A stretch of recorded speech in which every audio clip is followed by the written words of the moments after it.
Welcome to the Rim Break Rodeo. We hope this video helps. You begin by preparing essentials: your iPhone passcode, the Apple ID password you'll remove, and two-factor access. Once ready, back up now to iCloud or to Finder on a computer so you can restore data if needed. Next, open Settings, tap your name at the top, and scroll to sign out. This removes iCloud, Photos, and Find My iPhone links.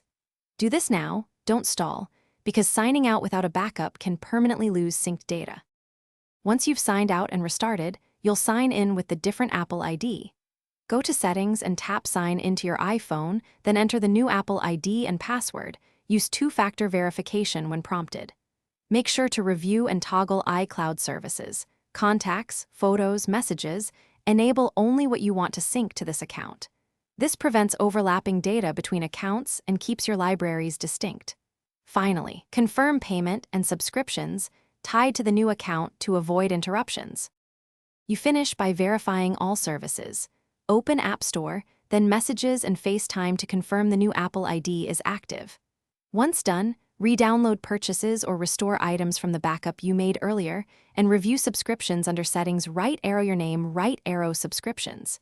If you encounter a problem, like a locked account or verification failure, use Apple's account recovery steps or go to I Forgot.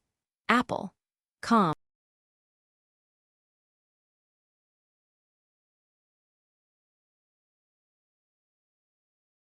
Thanks for watching.